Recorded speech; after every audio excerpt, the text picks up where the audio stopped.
Today I discuss very important topic for inorganic chemistry, and this topic is related to chemical bonding. And the chemical bonding identify directional character of covalent bond by overlapping और hybridisation. यदि हम कहें कि जिस topic को आज हम पढ़ने जा रहे हैं संकरण हाइब्रिडाइजेशन, यह टॉपिक हमारी इनऑर्गेनिक केमिस्ट्री यानी अकार्बनिक रसायन का एक महत्वपूर्ण टॉपिक है. यह टॉपिक केमिकल बॉन्डिंग यानी रासायनिक आबंधन चैप्टर के अंतर्गत आता है. और इस चैप्टर में यदि हम लोग देखें तो हम पढ़ते हैं यहाँ पर कोवेलेंट बॉन्ड को यानी कि सहसंयोजक बंध को. जब हम कोवेलेंट बॉन्ड यानी सहसंयोजक बंध को पढ़ते हैं तो हम ये कहते हैं कि कोवेलेंट बॉन्ड में डायरेक्शनल नेचर यानी कि दिशात्मक गुण पाया जाता है. इस दिशात्मक गुण का डिटर्मिनेशन यानी इस डायरेक्शनल कैरेक्टर का जब हम स्टडी करते हैं तो इसमें 3 फैक्टर वर्क करते हैं. पहला जो फैक्टर होता है वो होता है ओवरलैपिंग, जो इससे पहले वाला जो हमारा लेक्चर है उसमें हम पढ़ चुके हैं, आप लोग देख सकते हैं. सेकंड जो आती है हाइब्रिडाइजेशन, जिसको हम अब पढ़ने जा रहे हैं, इस लेक्चर में पढ़ेंगे. और थर्ड नंबर पे आता है सेंट्रल एटम के चारों ओर present electron pairs. Central atom के चारों ओर प्रेजेंट इलेक्ट्रॉन पेयर्स, इन तीनों के बेसिस पर हम सहसंयोजक बंध यानी कोवेलेंट बॉन्ड के डायरेक्शनल नेचर यानी दिशात्मक गुण को समझ सकते हैं. तो जब हम कोवेलेंट बॉन्ड के डायरेक्शनल नेचर यानी दिशात्मक गुण को आज पढ़ने जा रहे हैं तो हमारा जो टॉपिक आज आया है वो टॉपिक क्या है? हाइब्रिडाइजेशन यानी कि संकरण. अब संकरण किसे कहते हैं? हमारे दिमाग में एक चीज आती है, संकरण किसे कहा जाता है? तो जब हम हाइब्रिडाइजेशन की बात करते हैं, संकरण की बात करते हैं, तो संकरण को हम किस आधार पर समझ सकते हैं? तो संकरण को जब हम समझेंगे तो उसके एक फिक्स्ड डेफिनेशन होती है, उस डेफिनेशन की तरफ चल रहे हैं. हम कह रहे हैं कि the concept of mixing 2 atomic orbital with the same energy level to give a degenerate new type of orbitals. क्या कहा इसमें? The concept of mixing 2 atomic orbital, यह एक ऐसा कॉन्सेप्ट है जिसमें 2 एटॉमिक ऑर्बिटल को आपस में मिक्स किया जाता है. और क्या होना चाहिए? विद द सेम एनर्जी, उनकी एनर्जी सेम होना चाहिए. क्या होना चाहिए? वो सेम एनर्जी लेवल में होना चाहिए. Give a degenerate new type of orbital, और जब वो आपस में मिक्स होंगे, आपस में जुड़ेंगे तो नए हाइब्रिड ऑर्बिटल को बनाते हैं. इसको हम क्या बोलते हैं? संकरण कहते हैं. This intermixing is based on quantum mechanics. ये पूरी जो इंटरमिक्सिंग होती है एटॉमिक ऑर्बिटल की, जो इंटरमिक्सिंग होती है, परमाणु कक्षकों का जो आपस में जुड़ना होता है, आपस में मिलते हैं, वो किसके बेसिस पर होता है? तो on the basis of quantum mechanics. किसके बेसिस पर होता है? क्वांटम मैकेनिक्स के बेसिस पर. तो the atomic orbital of the same energy level can only take part in the hybridization. तो हाइब्रिडाइजेशन में कौन से एटॉमिक ऑर्बिटल पार्टिसिपेट करेंगे? The same energy level can only take part in the hybridization. Hybridization में सिर्फ वही परमाणु कक्षक भाग लेते हैं जिनकी एनर्जी लेवल अप्रोक्सीमेट सेम होती है. आगे क्या कहा है? And both full filled orbital can also take part. और इसमें जो फुल फिल्डेड ऑर्बिटल होते हैं वो भी भाग लेते हैं.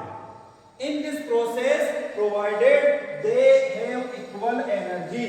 और इस प्रोसेस के कारण हमें बराबर ऊर्जा या इक्वल एनर्जी के ऑर्बिटल मिल जाते हैं. आगे क्या कहा गया है? तो आगे कहा गया है ड्यूरिंग द हाइब्रिडाइजेशन, हाइब्रिडाइजेशन के दौरान the atomic orbital of similar energy are mixed.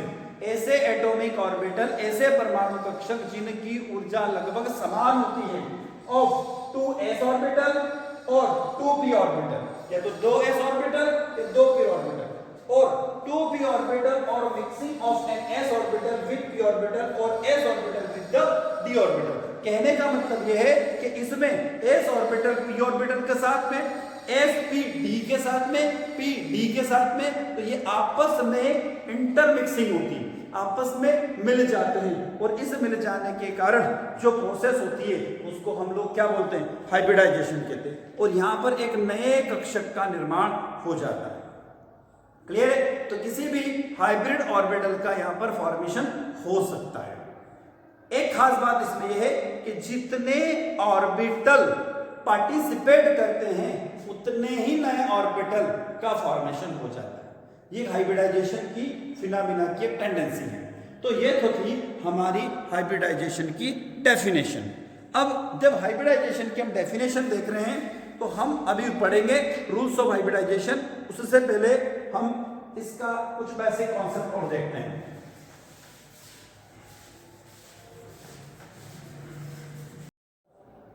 अब हम इसके अंदर हाइब्रिडाइजेशन के अंदर हाइब्रिडाइजेशन के रूल्स पढ़ रहे हैं। उससे पहले हम कुछ एग्जाम्पल देखते हैं, कुछ एलिमेंट्स लेते हैं और उनकी कोवैलेंसी, वैलेंसी या संयोजकता के बारे में बात करते हैं।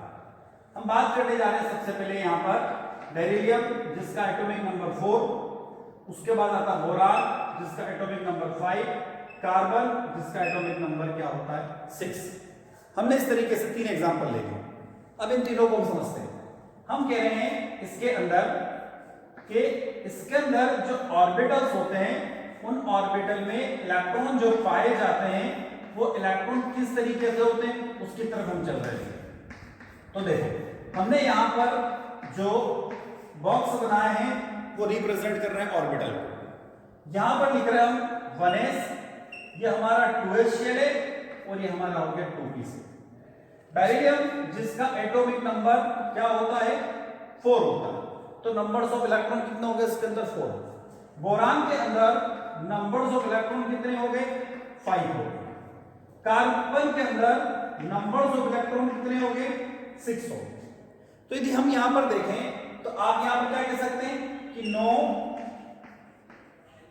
अनपेयर्ड इलेक्ट्रॉन, इसके अंदर बेरिलियम में कोई भी अनपेयर्ड इलेक्ट्रॉन नहीं होता है। दूसरे केस में चले तो आप कहोगे 1 अनपेयर्ड इलेक्ट्रॉन, और अगले केस में आप बात करोगे 2 अनपेयर्ड इलेक्ट्रॉन, जो आपको दिखाई देगा। यहां पर 1 अनपेयर्ड इलेक्ट्रॉन और यहां पर 2 अनपेयर्ड इलेक्ट्रॉन है। तो हम इसको देखेंगे तो हम क्या कह सकते हैं कि बेरिलियम की कोवैलेंसी यानी कि संयोजकता 0 होती है। बोरान की संयोजकता इसको देखने पर, इसके इलेक्ट्रॉनिक कॉन्फ़िगरेशन को देखने पर 1 होती है, और कार्बन की वैलेंसी 2 होना चाहिए। किंतु ये जो हमने लिखा है और जो हम बात कर रहे हैं ये बिल्कुल रॉन्ग होता है। तो इससे स्पष्ट ये है कि कुछ पेयर्ड इलेक्ट्रॉन एनर्जी को गेन करके, ऊर्जा को लेकर वेकेंट ऑर्बिटल यानी कि रिक्त कक्षकों में चले जाते हैं।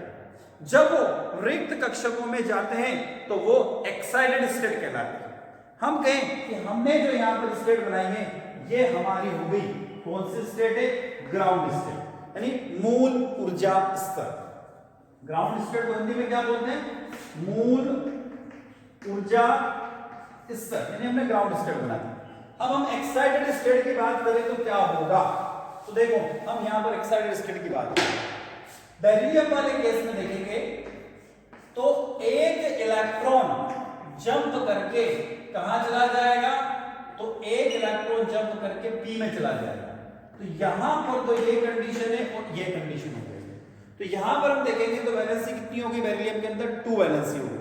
2 वैलेंसी हो जाने के कारण इसकी संयोजकता यहां पर कितनी हो जाती है 2, यानी इसकी वैलेंसी 2 है, यानी नंबर्स ऑफ अनपेयर्ड इलेक्ट्रॉन कितना है 2। बोरान वाले केस में बात करें तो बोरान वाले केस में एक इलेक्ट्रॉन 2p का जंप करके किधर चला जाएगा, सॉरी 2s का जंप करके चला जाएगा 2p में। तो यहां पर वैलेंसी यानी अनपेयर्ड इलेक्ट्रॉन 1 2 3 यानी इसकी वैलेंसी 3 हो जाएगी। कार्बन वाले केस में बात करें तो कार्बन वाले केस में क्या होगा, तो 2p का एक इलेक्ट्रॉन जंप करके इसमें चला जाएगा, सॉरी 2s का एक इलेक्ट्रॉन जंप करके 2p में चला जाएगा। तो जब वो 2p में जा रहा है तो इस तरीके से हमें नंबर ऑफ अनपेयर्ड इलेक्ट्रॉन कितने दिखाई दे रहे, 4 दिखाई देंगे। तो हम यहां पर कह सकते हैं कि बेरिलियम की वैलेंसी 2, कार्बन की वैलेंसी 4 और बोरान की वैलेंसी 3 हो जाती है। ये किससे रिप्रेजेंट हो रहा? एक्साइटेड स्टेट यानी उत्तेजित ऊर्जा स्तर से पता कर सकते हैं। और जो हाइब्रिडाइजेशन की प्रोसेस होगी वो इन एक्साइटेड स्टेट के कारण ही होगी। तो हाइब्रिडाइजेशन की प्रोसेस किसके कारण हो रही? एक्साइटेड स्टेट के कारण होगी। क्लियर है? तो इस तरीके से हम क्या कह सकते हैं, यहां पर बेरिलियम कितने बॉन्ड बना सकता है? तो 2 अनपेड इलेक्ट्रॉन होने के कारण 2 बॉन्ड का फॉर्मेशन कर सकता है। बोरान मैक्सिमम कितने बॉन्ड बना सकता है? तो 1 2 3 बॉन्ड बना सकता है। और कार्बन मैक्सिमम 4 बॉन्ड का फॉर्मेशन कर सकता है। ये किसके बेसिस पर बात हुई है? ये बात हुई है इसकी कोवैलेंसी के बेसिस पर हमारी बात हुई। अब हम आगे चलते हैं और हम बात करते हैं अब रूल्स ऑफ हाइब्रिडाइजेशन की, कि हाइब्रिडाइजेशन के कौन कौन से, अब हम बात कर रहे हैं रूल्स ऑफ हाइब्रिडाइजेशन की। हाइब्रिडाइजेशन के रूल्स क्या क्या है उसकी तरफ चल रहे हैं। तो यहां पर बोर्ड पे आपको हाइब्रिडाइजेशन के कुछ रूल्स दिखाई दे रहे हैं। हाइब्रिडाइजेशन की जो प्रोसेस होती है, संकरण की जो प्रोसेस होती है, उसके कुछ इंपॉर्टेंट रूल्स है, उन रूल्स की तरफ चल रहे हैं। पहला जो रूल्स दिया है, orbital belonging to the same or single atom only would be involve in hybridization. कहने का मतलब ये है कि orbital belonging to the same or single atom only would be involve in the hybridization. जो ऑर्बिटल्स होते हैं, जो हाइब्रिडाइजेशन की प्रोसेस होती है, संकरण की प्रोसेस में जो पार्टिसिपेट करते हैं, वो सिर्फ सिंगल एटम के फॉर्म में पार्टिसिपेट करते हैं। और इसके द्वारा जो प्रोसेस हो रही है उसको हमने नाम दे दिया यहां पर हाइब्रिडाइजेशन यानी कि संकरण। उसको क्या कहेंगे हम लोग? हाइब्रिडाइजेशन या संकरण की कहेंगे। यानी हम क्या कह रहे हैं कि संकरण की प्रक्रिया यानी हाइब्रिडाइजेशन की प्रोसेस में किसी एक ही परमाणु अथवा आयन के संयोजकता कोश या बाह्य कोश के कक्षक भाग लेते हैं। बात हो रही है सेकंड रूल की, number of hybrid orbital formed is equal to the number of hybridizing orbital. यानी कहने का मतलब है कि जितने ऑर्बिटल हाइब्रिडाइजेशन में पार्टिसिपेट करेंगे उतने ही नए ऑर्बिटल का फॉर्मेशन हो जाएगा। नेक्स्ट है, only orbitals take part in hybridization and not the electron. यानी हाइब्रिडाइजेशन की प्रोसेस का एक बहुत इंपॉर्टेंट रूल ये है कि इस प्रोसेस में केवल और केवल कक्षक ऑर्बिटल भाग लेते हैं। यानी पार्टिसिपेट किसका होता है? ऑर्बिटल का पार्टिसिपेशन होता है, इसमें इलेक्ट्रॉनों का पार्टिसिपेशन नहीं होता है। नेक्स्ट है, there should be slight difference of energy level between the orbital mixing to form the hybrid orbital. जो ऑर्बिटल पार्टिसिपेट कर रहे हैं उन ऑर्बिटल की एनर्जी स्लाइटली डिफरेंट होगी।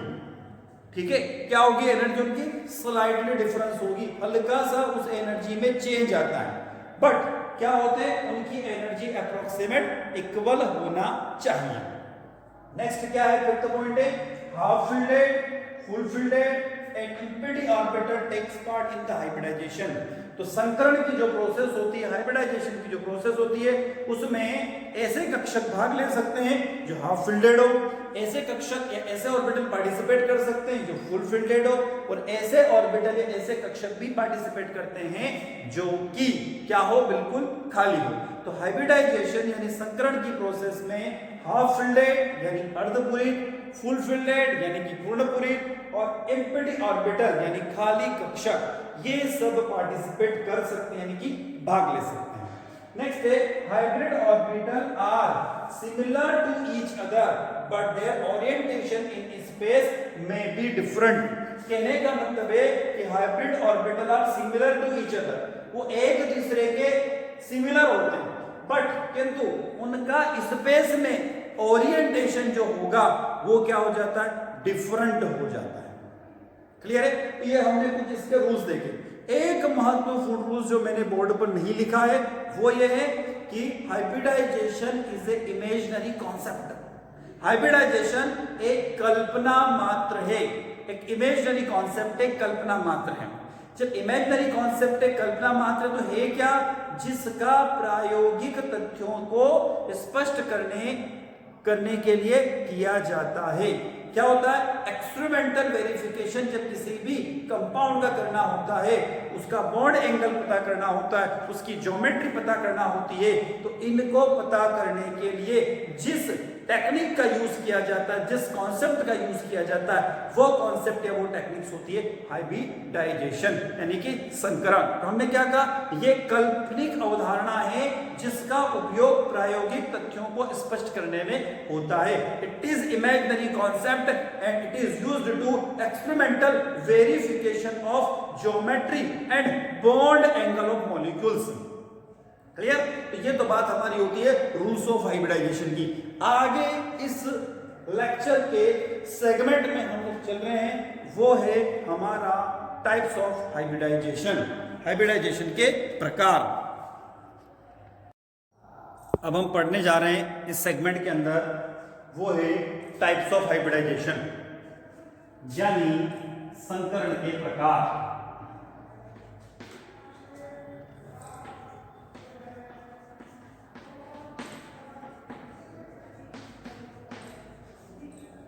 बात किसकी हो रही है? संकरण के प्रकारों की बात हो रही है। ये कितने टाइप्स में डिवाइड किए गए? तो इनको लगभग हमें कुछ बुक्स यदि आप पढ़ोगे तो उसमें 7 टाइप्स के, कुछ में 9 टाइप्स के, कुछ में 11, कुछ में 13, कुछ में 15, अलग अलग है। तो अभी हम जितने मैक्सिमम हाइब्रिडाइजेशन है उसको इस लेक्चर में हम लोग कवर करने जा रहे हैं। सबसे पहला जो हाइब्रिडाइजेशन हम पढ़ रहे हैं वो है sp हाइब्रिडाइजेशन, यानी कि sp संकरण। इस sp संकरण को हम लोग लीनियर और डायगोनल दो नाम से जानते हैं। तो लीनियर और डायगोनल हाइब्रिडाइजेशन कहते हैं। क्या कहते हैं? लीनियर और डायगोनल हाइब्रिडाइजेशन कहते हैं। यदि हम लोग इसके डेफिनेशन कहें तो क्या कह सकते हैं? तो इस टाइप के हाइब्रिडाइजेशन में एक s और एक p ऑर्बिटल, यानी 1s and 1p orbital are combined together और मिक्स्ड टुगेदर। हमने कहा कि एक s ऑर्बिटल और एक p ऑर्बिटल आपस में मिलकर, मिश्रित होकर, मिक्सिंग होकर दो नए समान समरेखीय इक्विवेलेंट sp हाइब्रिड ऑर्बिटल का फॉर्मेशन कर। तो हम क्या कहें कि एक s और एक p कक्षक आपस में भाग लेकर एक नए sp संकरित कक्षक का निर्माण करता है। इस प्रक्रिया को या इस प्रोसेस को sp संकरण कहते हैं। यानी डेफिनेशन हम लोग कहें तो क्या कह सकते हैं कि the combination of 1s and 1p orbital give rise to 2 sp orbitals, where 1s and 1p orbital combine to give 1, या फिर इसको लिखें कितने मिले हमें? 2, एक s और एक p, 2sp hybrid orbital. The resultant hybrid orbitals are linear and between them bond angle is 180. क्या कंडीशन है? इसकी ज्योमेट्री तो होना चाहिए लीनियर और इसका बॉन्ड एंगल क्या होना चाहिए? 180 डिग्री का इसका बॉन्ड एंगल होना चाहिए। क्लियर है? अब यदि हम इसको देखें और समझें तो इसके अंदर 50% तो s करेक्टर होगा और 50% इसमें p करेक्टर होता है, यानी इसके अंदर दोनों करेक्टर इक्वल क्वांटिटी में प्रेजेंट होते हैं। अब हम इसको एग्जाम्पल के थ्रू समझते हैं।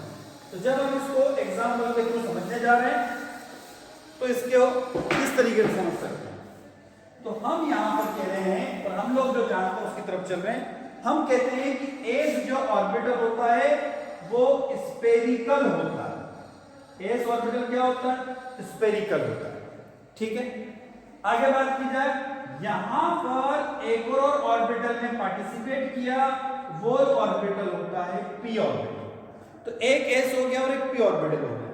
जब इन दोनों की मिक्सिंग हुई तो इस प्रोसेस को हम लोग sp हाइब्रिडाइजेशन कहते हैं। यहां पर देखें तो हमें इस तरीके से लीनियर और 180 डिग्री का बॉन्ड एंगल बनते हुए 2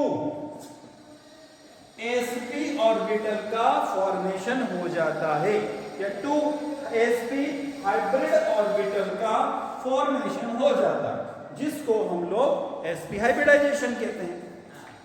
अब हम एक एग्जांपल के थ्रू इसको समझते हैं कि यहां पर हुआ क्या क्या। तो जब हम इसको समझने जा रहे हैं तो देखो इसके अंदर क्या हुआ उसको देखते हैं। हम जब बात कर रहे हैं sp हाइब्रिडाइजेशन में, तो हमने एक एग्जांपल लिया BeCl2 का। हमने एग्जांपल किसका ले लिया? BeCl2 बेरिलियम क्लोराइड का ले लिया। हम लोग जानते हैं कि Be का एटॉमिक नंबर 4 होता है। इसका इलेक्ट्रॉनिक कॉन्फ़िगरेशन यदि आप लोग देखें तो 1s2 2s2 और 2p किस कॉन्सेप्ट में होता है? तो 0 होता है। ये हमने बना दी इसकी कौन सी स्टेट? Ground state. अब एक साइड स्टेट में होता है क्या कि जब इस बेरिलियम को आप एनर्जी प्रोवाइड करेंगे तो एक 2s का इलेक्ट्रॉन जंप करके 2p में चला जाएगा। तो यहां पर जो आपको दिखाई दे रहा है वो होगी एक्साइटेड स्टेट। अब हम लोग देख रहे हैं कि एक्साइटेड स्टेट में कितने ऑर्बिटल अनपेयर्ड कंडीशन में, तो हम देखेंगे तो a से और एक p, तो इन दोनों का पार्टिसिपेशन वहां पर हो जाता है। जब इन दोनों का पार्टिसिपेशन होगा तो हम कहेंगे कि यहां पर क्लोरीन कितने? 2 क्लोरीन है। तो एक क्लोरीन आता है s के पास, दूसरा क्लोरीन आता है किसके पास में? p के पास में। तो पार्टिसिपेशन किस किस का हो गया? तो एक तो s का हो गया और एक p का हो गया। तो इस तरीके से हम लोग इसको sp हाइब्रिडाइजेशन या sp संकरण के द्वारा समझ सकते हैं। ठीक है। अब हमने क्या कहा कि बेरिलियम का एक 2p ऑर्बिटल और बेरिलियम का एक 2s ऑर्बिटल और बेरिलियम का एक 2p ऑर्बिटल पार्टिसिपेट करके, भाग लेकर, दो नए sp हाइब्रिड ऑर्बिटल या संकरित कक्षक का निर्माण करते हैं। इसमें जो ओवरलैपिंग होती है उसको हम लोग sp ओवरलैपिंग के द्वारा भी समझ सकते हैं। और इसमें जो बॉन्ड एंगल होगा वो कितने का हो जाता है? 180 का बॉन्ड एंगल होता है। अब हम इसको डायग्राम के द्वारा समझते हैं इसके अंदर क्या हुआ और इसको कैसे लिख सकते हैं। तो हम यहां पर कह रहे हैं जो पार्टिसिपेशन हुआ उसकी बात करें, तो जब हम पार्टिसिपेशन की बात कर रहे हैं तो इसको किस तरीके से रिप्रेजेंट करें? तो यहां पर देखें तो इस तरीके से इसको रिप्रेजेंट किया जाए। ये तो हमारा सेंटर में हो गया बेरिलियम, ये एक क्लोरीन हो गया, दूसरा क्लोरीन इधर हो गया, यानी कि ये सब एक स्ट्रेट लाइन यानी कि सीधी रेखा में होते हैं और एक दूसरे के साथ 180 का बॉन्ड एंगल बनाकर रहते हैं। तो ये तो हुआ रहा हमारा sp हाइब्रिडाइजेशन। नेक्स्ट है sp2 हाइब्रिडाइजेशन यानी sp2 संकरण। अब इसमें क्या होता है? इस टाइप के हाइब्रिडाइजेशन में एक s और उसके साथ में 2 p ऑर्बिटल पार्टिसिपेट होकर या मिक्स्ड होकर 3 इक्विवेलेंट यानी समान समरेखी sp2 हाइब्रिड ऑर्बिटल का फॉर्मेशन करते हैं। इस हाइब्रिडाइजेशन को हम लोग sp2 हाइब्रिडाइजेशन कहते हैं। इसके अंदर बॉन्ड एंगल 120 का होता है और उसकी जो ज्योमेट्री होती है वो ट्राइगोनल और हिंदी में कहें तो त्रिकोणीय होती है। तो इसकी डेफिनेशन हमने क्या कही कि इस टाइप के हाइब्रिडाइजेशन में 1s and 2p orbital participate भाग लेते हैं और 3 नए sp2 हाइब्रिड ऑर्बिटल का फॉर्मेशन करते हैं, संकरित कक्षक का निर्माण करते हैं। इस प्रक्रिया को हम लोग sp2 संकरण कहते हैं। इसमें बॉन्ड एंगल 120 का होता है और उसकी जो ज्योमेट्री होती है वो त्रिकोणीय हो जाती है। अब इसमें हम इसको समझे कैसे, तो देखो हमने कहा एक तो एस हो गया, तो एस की जो ज्योमेट्री होती है वो तो हो जाती है लीनियर। एस की ज्योमेट्री क्या हो गई, लीनियर हो गई। तो एक तो हमने एस ले लिया जिसकी ज्योमेट्री हो जाती है लीनियर। उसके बाद p कितने ले रहे हैं, तो हमने कहा कि हमने सपोज एक px ले लिया और एक py ले लिया, तो हमने दो p यहां पर पार्टिसिपेशन करवा लिया। क्लियर है, ठीक है। कितने p पार्टिसिपेशन करवा लिए, दो। सॉरी, हम इसमें पार्टिसिपेशन करेंगे तो s लिया, एक pz लिया और एक हमने ले लिया py का पार्टिसिपेशन होगा। यानी कि जो px होता है उसका पार्टिसिपेशन इसके अंदर नहीं होता। जब ये तीनों ऑर्बिटल कौन से s और दो p आपस में भाग लेते हैं, तो वहां पर यदि हम लोग देखेंगे तो हमें इस तरीके से क्या होगा, नए 3 नए sp2 हाइब्रिड ऑर्बिटल बनते हैं। तो हम क्या कह सकते हैं, 3 sp2 हाइब्रिड ऑर्बिटल का वहां पर क्या हो जाता है, फॉर्मेशन हो जाता है।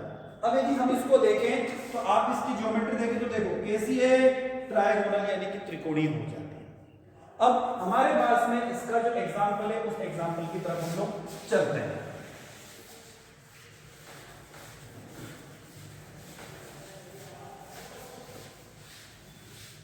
हमारे पास जो इसका एग्जांपल है वो है बोरान ट्राइक्लोराइड BCl। हम लोग जानते हैं कि बोरान जिसका एटॉमिक नंबर क्या होता है, 5 होता है। यदि हम लोग इसकी ग्राउंड स्टेट को बनाएं तो 1s2 2s2 2p1, तो ये हमारी ग्राउंड स्टेट है। जब हम इसकी एक्साइटेड स्टेट में चलेंगे तो एक इलेक्ट्रॉन जंप कर इधर चला जाएगा, 2p में चला जाएगा। तो हमें टोटल 3 अनपेयर्ड ऑर्बिटल मिल जाते हैं, जो कि एक तो 2s होता है और दो यहां पर 2p होते हैं। ये दो 2p का पार्टिसिपेशन हो जाता है। अब हम कहें तो हमारे पास में क्लोरीन कितने दिखाई दे रहा है आपको, 3 दिखाई दे रहे हैं। तो तीनों क्लोरीन कहां पर आ जाएंगे, तो तीनों क्लोरीन आ जाते हैं एक तो s की प्लेस s के साथ में और दो p के साथ में। पार्टिसिपेशन किसका हुआ, एक तो s का और दो p का हुआ, तो इसको हम लोग क्या बोल सकते हैं, sp2 हाइब्रिडाइजेशन कह सकते हैं। और बोरान ट्राइक्लोराइड की यदि हम लोग ज्योमेट्री देखें तो ये B होगा, इस तरीके से इसकी ज्योमेट्री यहां पर बन जाए। क्लियर, या इसको बनाना चाहें इस तरीके से आप इसको बना सकते हैं। क्लियर, तो ये तो हमारा हो गया second hybridization, second type of hybridization sp2। Next hybridization की तरफ हम लोग अब चलते हैं। थर्ड टाइप का जो हाइब्रिडाइजेशन है वो हाइब्रिडाइजेशन है sp3 टाइप्स ऑफ हाइब्रिडाइजेशन। तो थर्ड टाइप है sp3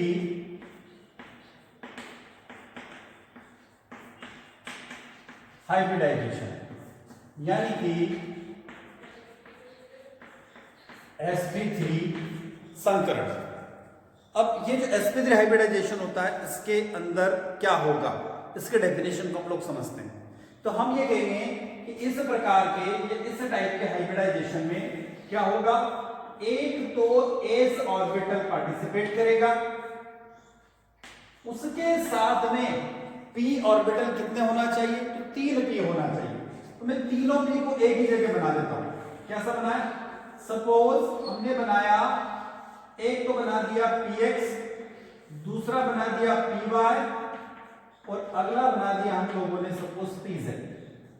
तो हम कह रहे हैं कि एक तो s ऑर्बिटल और 3p ऑर्बिटल, तो 1s orbital and 3p orbital participate to form sp3 hybridization and to form two to form 4 new hybrid orbital. कितने बन रहे? 4 नए हाइब्रिड ऑर्बिटल बनते हैं। अब देखो 4 नए कैसे कैसे बने, इस तरीके से 4 अलग अलग हाइब्रिड ऑर्बिटल का फॉर्मेशन हो जाता है। और ये जो हाइब्रिडाइजेशन होता है इसमें यह सब एक दूसरे के साथ 109 डिग्री 28 मिनट के बॉन्ड एंगल के साथ जुड़े रहते हैं। या इसको हम और लिखना चाहें तो 109 डिग्री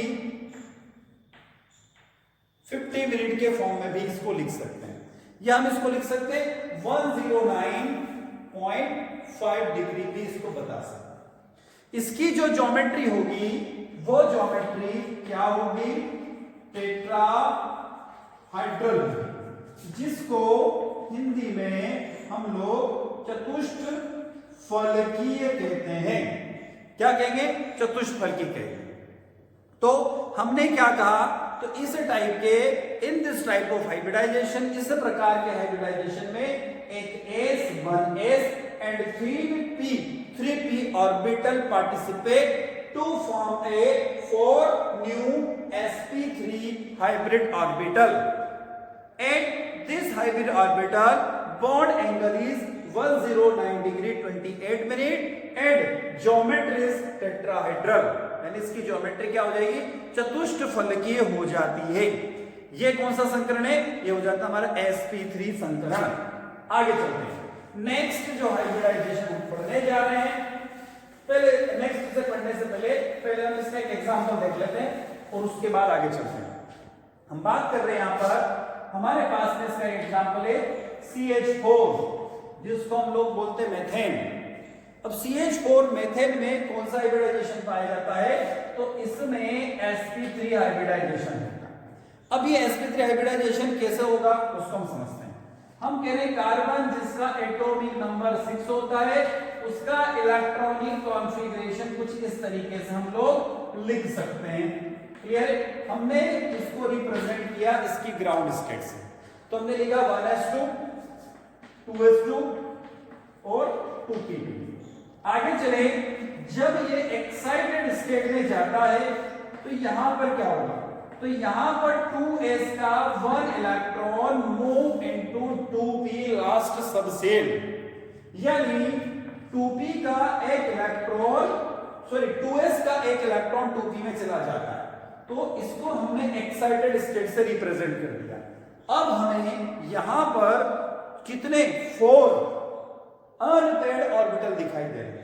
तो इन चारों ऑर्बिटल के साथ में एक एक हाइड्रोजन आकर बॉन्ड का फॉर्मेशन कर लेता है या हाइब्रिड स्टेट में चला जाता है। अब पार्टिसिपेशन किसका हुआ? तो आप देख रहे हैं एक तो S का हुआ और 3 P यानी PX, PY और PZ तीनों का पार्टिसिपेशन हो गया। जब तीनों का पार्टिसिपेशन हो गया तो हमने इसको बोल दिया sp3 हाइब्रिडाइजेशन। क्लियर? तो ये तो हमारा हुआ sp3 हाइब्रिडाइजेशन। क्लियर? अब sp3 हाइब्रिडाइजेशन के बाद हम लोग चलते हैं नेक्स्ट हाइब्रिडाइजेशन की तरफ। वो है हमारा कौन सा?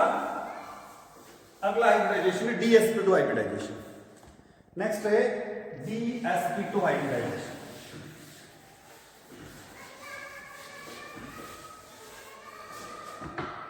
तो नेक्स्ट है फोर्थ टाइप का हम लोग देख रहे हैं dsp2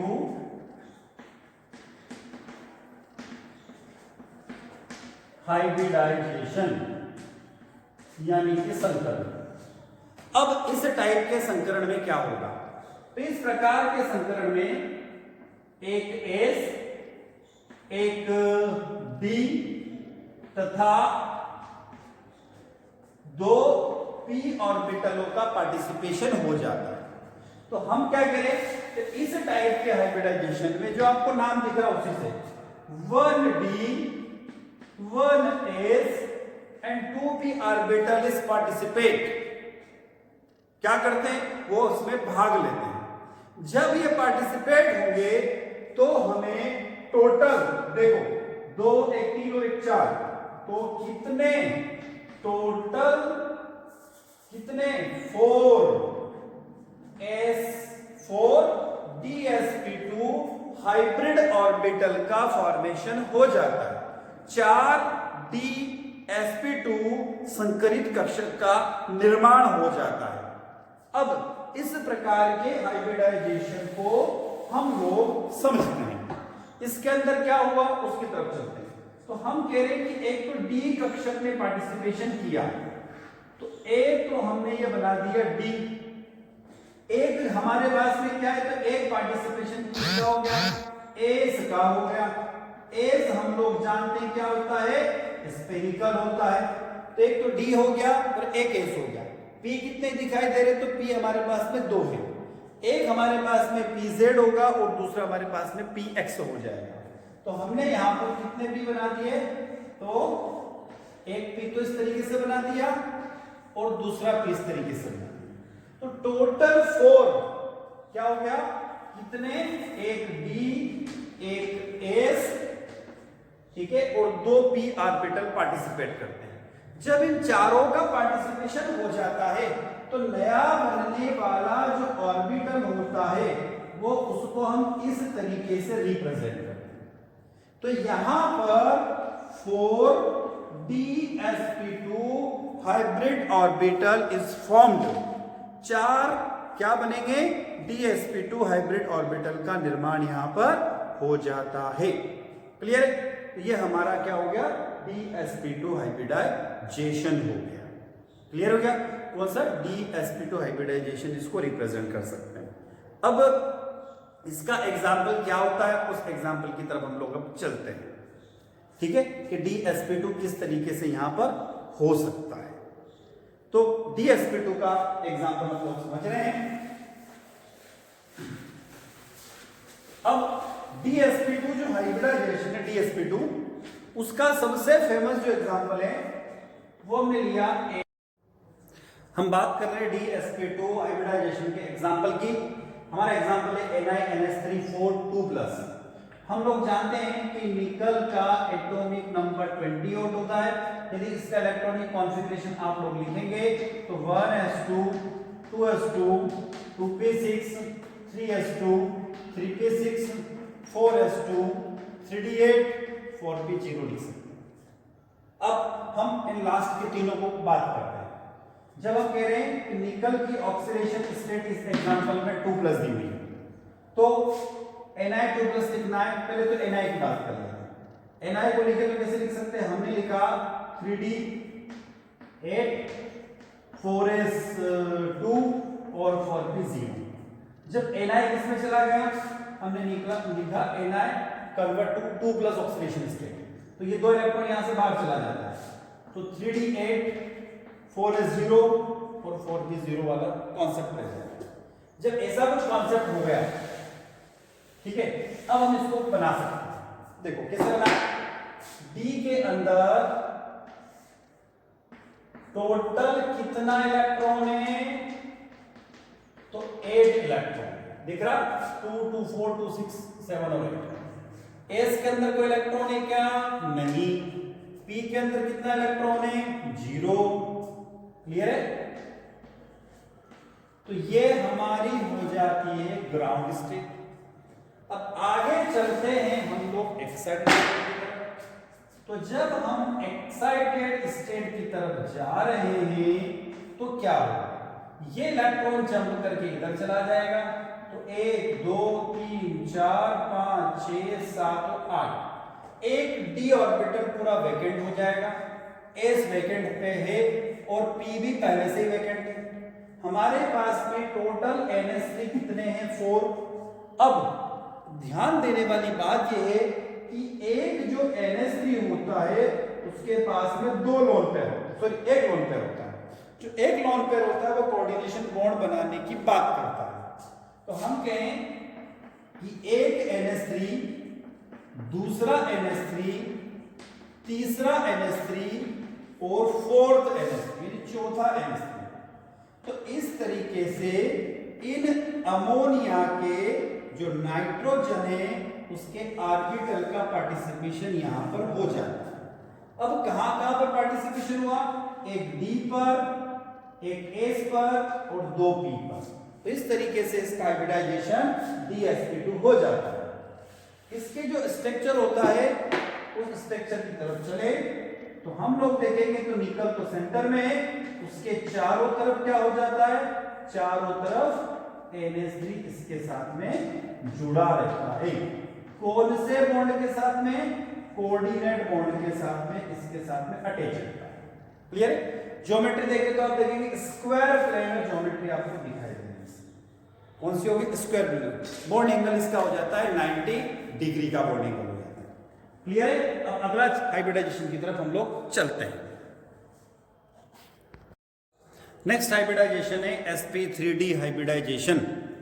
fifth type of hybridization आ गया हमारा sp3d हाइब्रिडाइजेशन। अब इसमें क्या होगा, डेफिनेशन बड़ी सिंपल सी, क्या 1s क्या होगा, एक तो s पार्टिसिपेशन करेगा, 3p कौन कौन से, px py और pz। क्लियर है? तो एक s 3p, ठीक है, 1s, ठीक है, और 3p और एक d ऑर्बिटल का पार्टिसिपेशन होगा।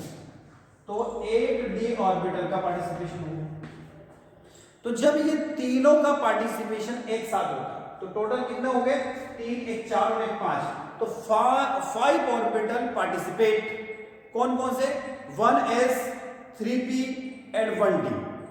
5 orbital are participate to give, क्या होगा, to give 5 new hybrid orbital is formed. जब एक s 3p और एक d ऑर्बिटल का या कक्षकों का पार्टिसिपेशन होता है, भागीदारी होती है, आपस में मिश्रित होते हैं, तो बनने वाले 5 नए संकरित कक्षक होते हैं। कितने होंगे, 5 हाइब्रिड ऑर्बिटल होंगे। तो जो 5 बनेंगे वो इस तरीके से बनते हैं, जो 5 बनेंगे वो इस तरीके से रिप्रेजेंट किए जाएंगे। जब इस तरीके से हम रिप्रेजेंट करें तो देखो कैसे लिख सकते हैं इसको, इस तरीके से इसको लिखा जाता है। यानी कि इसके अंदर 2 तरीके के बॉन्ड एंगल दिख रहे हैं आपको, एक तो 90 का दिख रहा है और एक 120 का बॉन्ड एंगल दिखाई दे रहा है। यानी इसकी जो ज्योमेट्री होगी वह ट्रायगोनल बायपिरामिडल ज्योमेट्री हो जाती है। हिंदी में कहें तो त्रिकोणीय द्विपिरामिडीय इसकी आकृति हो जाती है। इसमें जो बॉन्ड एंगल बनते हैं वह यदि हम कहें तो 3 बॉन्ड एंगल तो 120 के बनेंगे और 2 बॉन्ड एंगल किसके बनेंगे, 2 बॉन्ड एंगल 90 के बनते हैं। तो टोटल बॉन्ड एंगल इसके अंदर कितने होंगे, 5 अलग अलग एंगल का फॉर्मेशन यहां पर हो जाता है। अब यदि हम इसको एग्जाम्पल के थ्रू समझे तो हमारे पास में sp3d का एक एग्जाम्पल है और वो एग्जाम्पल है PCl5 यानी फास्फोरस पेंटाक्लोराइड। अब जब हम चल रहे हैं किसके पास में, PCl5 के पास में यानी फास्फोरस पेंटाक्लोराइड के पास में। फास्फोरस का एटॉमिक नंबर होता है 15। यदि हम इलेक्ट्रॉनिक कॉन्फ़िगरेशन लिखे तो 1s2 2s2 2p6, आगे चले तो 3s2 और 3p क्या हो जाएगा, 3 हो जाएगा। आगे चले तो 3d क्या हो जाएगा, 0 हो जाएगा। यदि हम इसको लिखें तो क्या लिख सकते हैं यहाँ पर, पहली बात होगी किसकी, 3s में कितना इलेक्ट्रॉन है, 2 इलेक्ट्रॉन है।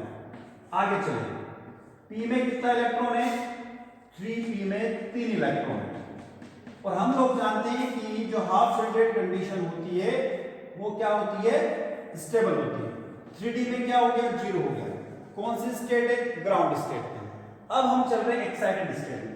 जब हम एक्साइटेड स्टेट में जा रहे हैं तो ऐसी कंडीशन में क्या होगा, एक इलेक्ट्रॉन s का यानी 3s का जंप करके d में चला जाएगा क्योंकि हमने इसको एनर्जी प्रोवाइड की है।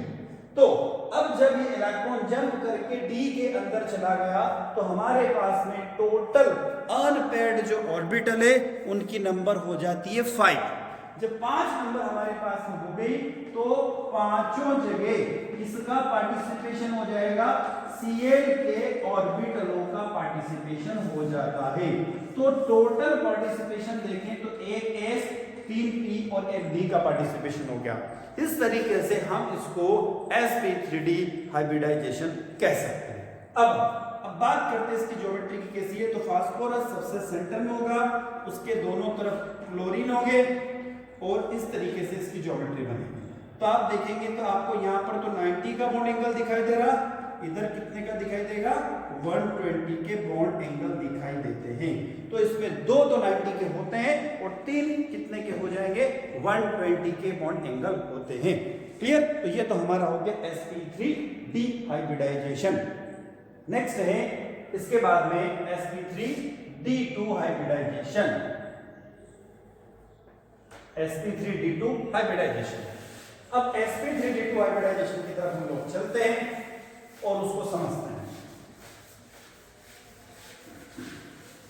जब sp3d2 हाइब्रिडाइजेशन की तरफ चल रहे हैं तो इसमें हम क्या कहेंगे, इसके अंदर एक s 3p और 2d ऑर्बिटलों का पार्टिसिपेशन होता है, जो एक दूसरे के मैक्सिमम डिस्टेंस पर रहते हुए पार्टिसिपेशन करते हैं। अब देखें क्या होगा, एक एस बनाया हमने जो कि स्फेरिकल होगा, दूसरा पी बनाया, क्या बना दी, px py pz। हमारे पास में एक तो एस हो गया, 3p हो गया, डी कितने हो गए, डी 2 हो जाएगा। तो एक डी तो हमने ये बना दिया और एक और डी बना रहे हैं हम लोग, उसको देखते हैं।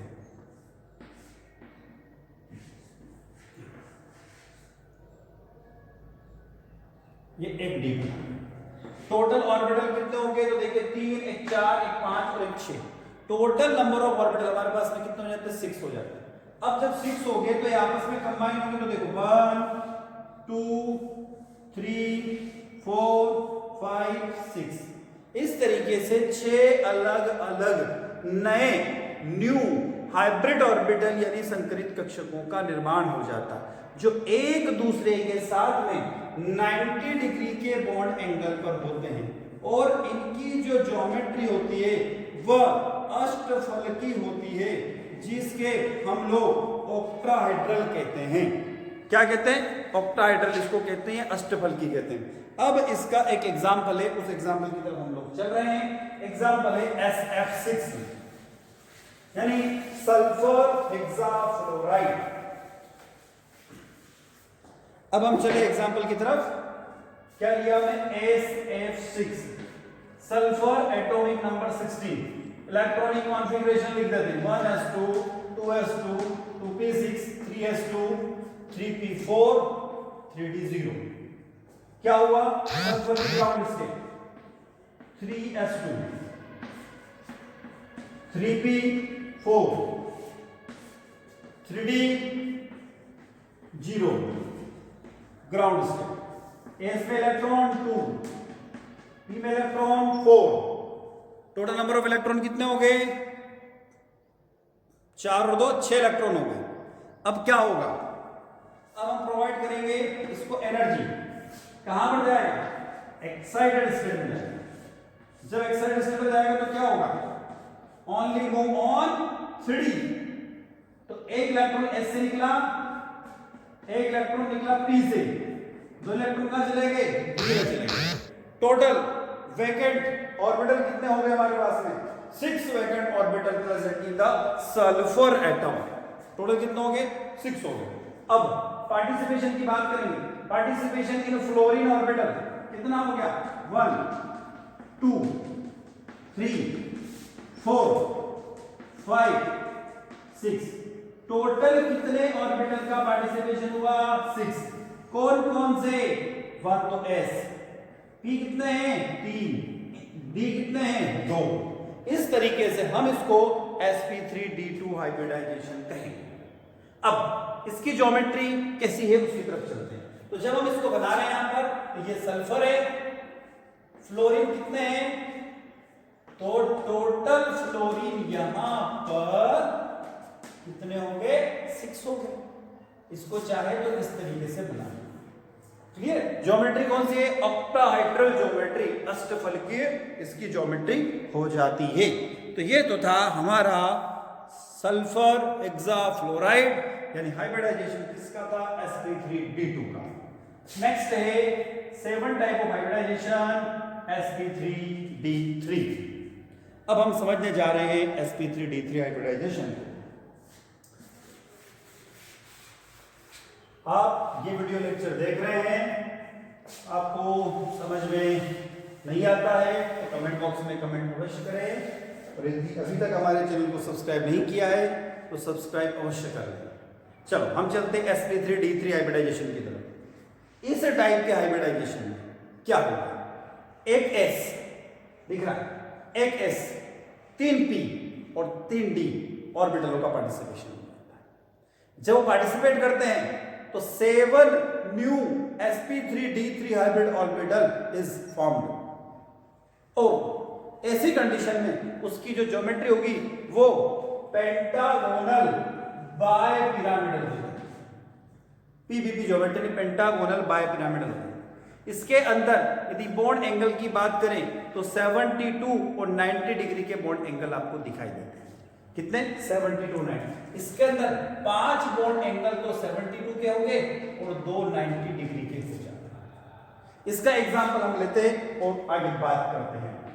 हम पढ़ने जा रहे हैं IFC आयोडीन हेक्साफ्लोराइड की आउटर मोस्ट कंडीशन की बात करते हैं।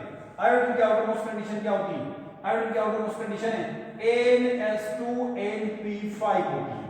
तो यहां पर आ जाएगा 5S2 5P5 और 5D0। तो ये तो हमारी हो जाती है ग्राउंड स्टेट। एक्साइटेड स्टेट में क्या होगा? एक इलेक्ट्रॉन तो S से जाएगा और 2 इलेक्ट्रॉन कहां से जाएंगे? P से। किधर की तरफ मूव करेंगे? It is move on D subshell. कौन सा? 5D। तो इस तरीके से 5D में चले जाएंगे। जब ये 5D में चले जाएंगे तो टोटल वेकेंट या टोटल अनपेयर्ड ऑर्बिटल कितने हैं? तो हम देखें 1 2 3 4 5 6 और 7 हो जाते हैं। तो इस तरीके से यहां पर 7 F के ऑर्बिटलों का पार्टिसिपेशन हो जाता है, और इसको हम क्या बोलते हैं? sp3d3 hybridisation. अब इसकी ज्योमेट्री कैसी होगी? तो हमने कहा कि आयोडीन तो हमारे सेंटर में होगा। अब आयोडीन जब सेंटर में है तो एक फ्लोरीन तो इधर आ गया, एक फ्लोरीन इधर आ गया और एक फ्लोरीन इधर आ गया। तो दो तो आपको 90 के बॉन्ड एंगल दिखाई दे रहे हैं। क्लियर है? अब बचा क्या है उसकी तरफ चलते हैं। देखो टोटल फ्लोरीन कितने मेरे पास में? 7 है। कितने हमने बना दिए? यहां पर बना दिए हमने 3। कितने और बचे? उसकी तरफ चल रहे हैं। तो अगला बचा हुआ है यहां पर एक, अगला बचा हुआ है यहां पर। कितने हो गए? 1 2 3 4 5। 2 और बचे हुए। अब 2 किधर जाएंगे? तो एक तो जाएगा बाहर की तरफ और एक इधर जाएगा बाहर की तरफ। तो ऐसे टोटल नंबर ऑफ फ्लोरीन कितने हो गए? 7 हो जाते हैं। क्लियर? और इस हाइब्रिडाइजेशन को बोलते हैं sp3d3 हाइब्रिडाइजेशन। ज्योमेट्री कौन सी होगी? Pentagonal bipyramidal. हिंदी में बोले तो पंचभुजीय द्विपिरामिडीय आकृति होती है। बॉन्ड एंगल कितना होगा? 90 और 72 का होगा। तो ये तो थे हमारे हाइब्रिडाइजेशन। हमने यहाँ पर 7 टाइप्स ऑफ हाइब्रिडाइजेशन को समझा। इससे पहले हमने पढ़ा था हाइब्रिडाइजेशन कहते किसको है, उसकी डेफिनेशन, उसके रूल्स, उसको कैसे किया जाता है और उसके टाइप्स। क्लियर? तो ये वीडियो आई होप आप लोगों को बेटर लगा होगा, और इस लेक्चर को आप लाइक करिए, हमारे चैनल को सब्सक्राइब कीजिए और साथ में अपने दोस्तों तक इस लेक्चर को शेयर कीजिए। Thank you.